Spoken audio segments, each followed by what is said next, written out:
कुछ लोगों के मन में ये प्रश्न है कि आप कैसे दीक्षा दे सकते हो। हम फिर कहना चाहते हैं हमने इन्हें दीक्षा नहीं दी है, दीक्षा इन्होंने ग्रहण की है, हम एक निमित्त मात्र हैं। और आचार्य भगवान ने जो संकेत दिए थे, जिसकी घोषणा पूज्यवर ज्येष्ठ निर्यापक श्रमण श्री योग सागर महाराज जी ने आचार्य पदारोहण के समय 16 अप्रैल 2024 में की थी, उसी के अनुरूप हमने कदम उठाया है। हमारा इनसे कोई ऐसा ममत्व का और अधिकार का भाव नहीं है।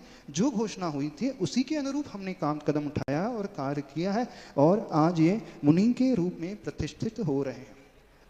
कुछ लोगों के मन में अभी भी शंका उत्पन्न होगी, महाराज को दीक्षा तो देना ही था, तब दीक्षा देने की कोई थोड़ी भूमिका बनाना ही होगा।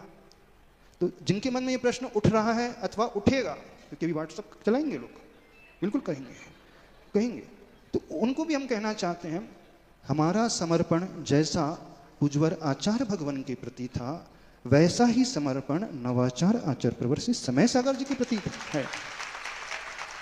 एक हमारे दीक्षा गुरु हैं, दूसरे हमारे शिक्षा गुरु, वैराग्य गुरु, अध्यात्म गुरु, सब कुछ देने वाले गुरु हैं। और ये समर्पण पहले भी था, आज भी है, और जीवन की अंतिम श्वास तक रहेगा। अब फिर कुछ लोगों के मन में प्रश्न उठेगा, ये तो शब्दों का जाल है, कहना तो पड़ता ही है माइक में, हम बता रहे हैं, तरह तरह की चर्चा होगी। अब शब्दों का जाल है, अपनी मनमानी तो कर ली है। तो जिनके मन में प्रश्न उठ रहा है अथवा उठेगा, उनसे भी हम कहना चाहते हैं महाव्रती है, माया शल्य को लेकर के हम चर्या नहीं करेंगे। जो हम कह रहे हैं अंतरंग से कह रहे हैं, न कि हम माइक से दुनिया को समझाने के लिए कह रहे हैं। क्यों? इसलिए कह रहे हैं कि वो हमारे परम उपकारी हैं, और जो उपकारी होता है उसे तो जीवन की अंतिम श्वास तक हम विस्मृत नहीं कर सकते।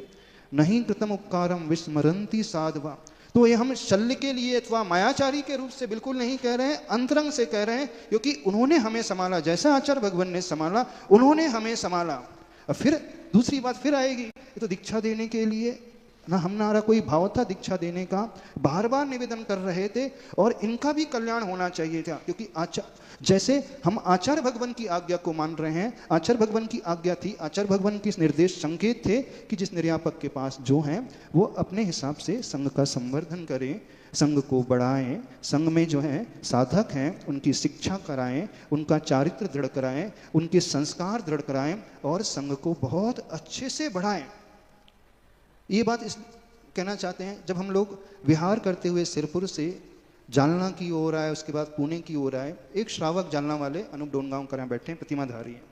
जालना से जब हमारा विहार हो गया तो उन्होंने आकर के हमें एक बात कही, बोले महाराज जी एक बात आपके सामने रखना चाहते हैं। बोले कौन सी बात? हम वो बात रखना चाहते हैं जो आपको भी ज्ञात नहीं है। बोले कौन सी बात जो हमें भी ज्ञात? बोले आचार्य श्री ने हमसे वो बात कही, बोले हमारे तीव्र भावना थी प्रतिमा लेने की।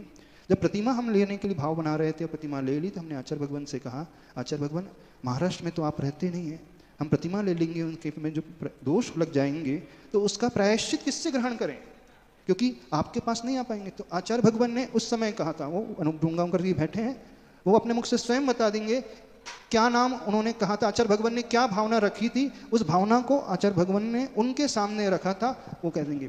तो हम अपनी सिद्धि के लिए बिल्कुल नहीं कह रहे हैं, ना हमारा कोई भाव है। इस बात को थोड़ा सा गंभीरता से समझने की कोशिश करें।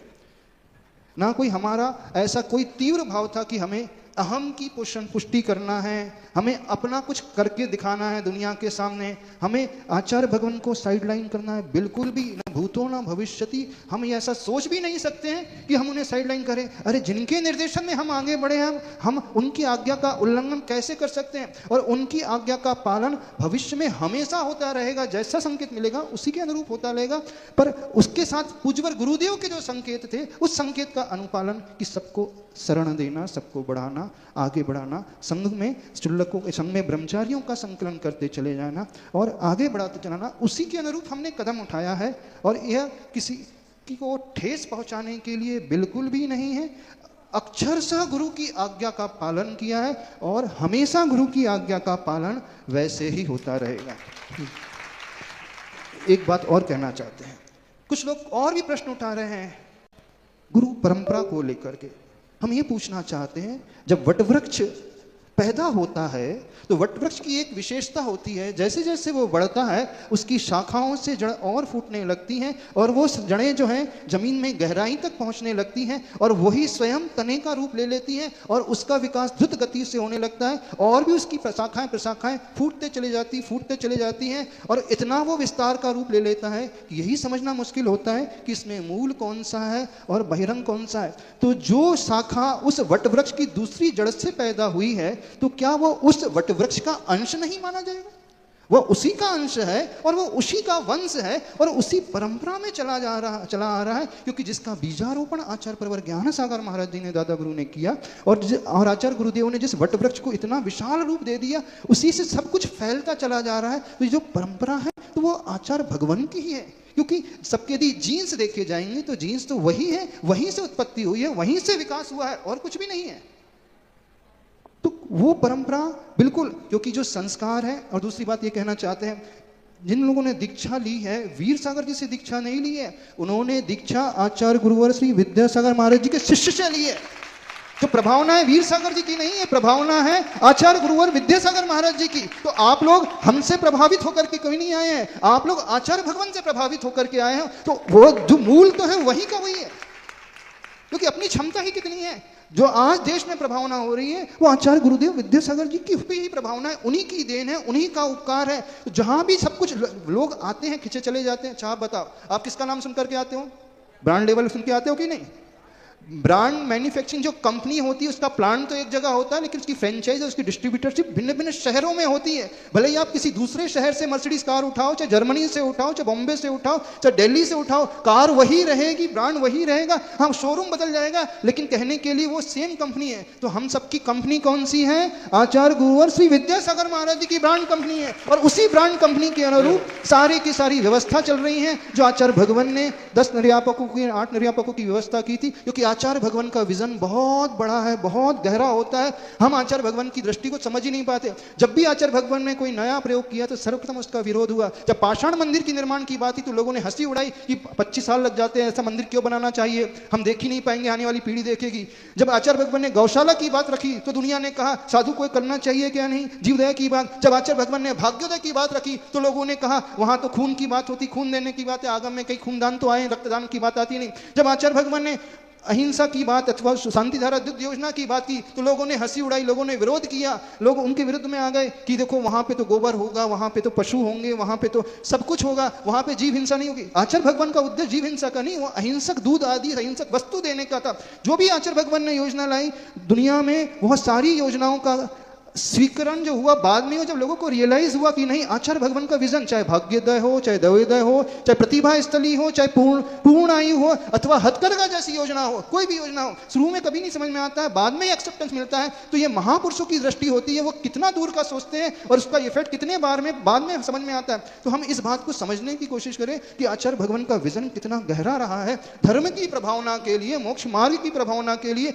और आचार्य भगवान जानते थे मोक्ष मार्ग की प्रभावना इसी माध्यम से होगी जब वो अनवरत रूप से धर्म चलता रहे। नदी वही रहती है, गंगा नदी वही रहती है, पानी पुराना आता है चला जाता है, नया आता है चला जाता है, पानी हमेशा बदलता है, लेकिन गंगा नदी वही कहलाती है। यदि उस गंगा नदी से आप कलश में जल भर करके अपने घर में ला लोगे तो वो गंगा नदी का ही जल कहलाएगा, ना कि किसी दूसरी नदी का जल कहलाएगा। ऐसे ही हो ना, क्योंकि वहीं से निकला हुआ है। तो व्यक्ति किसके पास आ रहा है? तो वो आचार्य विद्यासागर रूपी सागर से उत्पन्न हुई हैं नदियां हैं, और उन्हीं नदियों से प्रवाहित होकर के अपनी प्यास बुझाने के लिए आ रहा है, अपने कल्याण के लिए आ रहा है। इस बात को समझना चाहिए।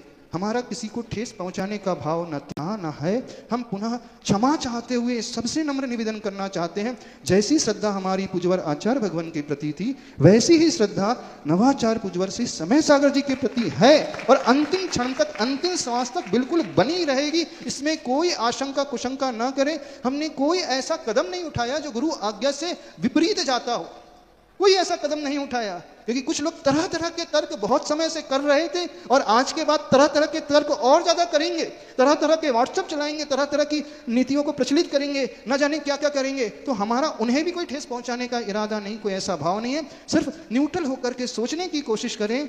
विजन को बहुत बढ़ाना सीखें कि हमें कहाँ पहुंचना है धर्म की प्रभावना को। तो आचार्य भगवान ने जो कार्य किया उसका रिजल्ट तात्कालिक नहीं नजर आता है, उसका रिजल्ट जो है लॉन्ग टर्म में नजर आता है। ये सारी बातें आप लोगों के सामने रखना चाहते हैं। और रही बात आज जो मुनि दीक्षा की, तो जैसे जब हम लोगों की दीक्षा हुई थी, दीक्षा के पश्चात आचार्य भगवान ने हम सभी जो 25 दीक्षाएं हुई थी उस समय एक बात, बड़ी गहरी बात कही थी, गुरु आपको पिच्चिका दे सकते हैं, गुरु आपको कमंडलू दे सकते हैं, गुरु आपको ज्ञानोपकरण दे सकते हैं, गुरु आपको बहिरंग लिंग दे सकते हैं, लेकिन गुरु आपको भावलिंग नहीं दे सकते। भावलिंग स्वयं उत्पन्न करना होता है। तो सारे मुनि महाराज और क्षुल्लकों से कहना है भावलिंग स्वयं उत्पन्न करना पड़ेगा, तब वह श्रामण्य कहलाएगा। क्योंकि बड़ी वज्जदु सामण्यम यदिच्छसि दुख परिमोक्षम। तो वहां श्रामण्य को प्राप्त होने के लिए कहा है, यदि दुखों से मुक्ति होना चाहते हो। श्रवण से कभी कल्याण नहीं होता है, श्रवण बनने से कल्याण नहीं होता है, हमेशा कल्याण जो होता है श्रामण्य से होता है। तो आचार्य प्रवर कुंद देव जो कहते हैं अपने भीतर हम सभी श्रामण्य लाना सीखें, इसी से कल्याण होगा। और इसी गाथा को अब आप सभी लोगों को पीना है, सभी लोगों को जीना है, आत्मसात करना है। वद समदिंद विरोधो लोचावासय मचेल मन्नाणम कृतिशयन मदंतम ठिधि भुयन में भक्तम च। ये 28 मूल गुण वाली गाथा है। हर एक साधक को हम ऐसा नहीं कि आप लोगों को उपदेश रहे हैं, स्वयं को भी उपदेश रहे हैं कि हम सबको वही गाथा पीना है, जीना है, आत्मसात करना, उसी से कल्याण होगा। और रही बात क्षुल्लकों के 11 प्रतिमाओं का स्वरूप, अभी समय नहीं है इतना, वो बाद में बता देंगे, वैसे आप सभी लोग जानते हैं। तो आज के इस दिन को विशेष रूप से याद करते हुए आचार्य भगवान ने एक दोहा लिखा है, फूल फलों से ज्यों लदे घनी छाव के वृक्ष, शरणागत को शरण दे श्रमणों के अध्यक्ष।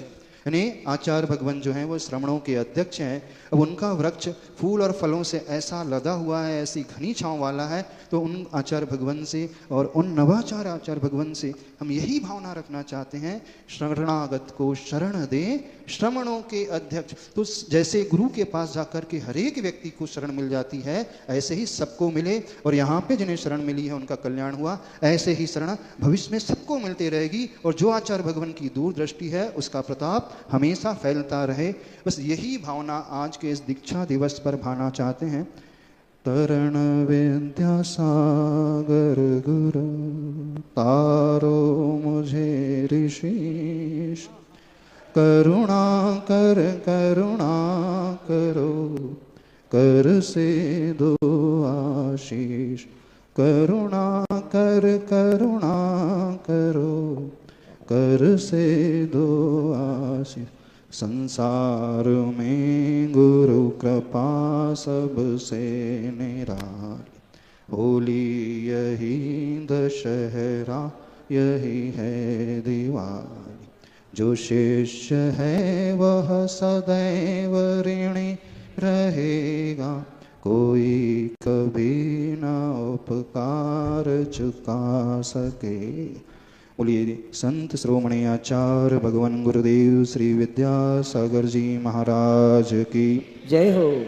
पूज्य आचार्य श्री समय सागर जी महाराज की। एक बात और बोलना चाहते हैं, ये कार्य हमारा नहीं है, ये कार्य समस्त संघ का है। बिना सहयोग के कभी कार्य संपन्न नहीं हो सकता।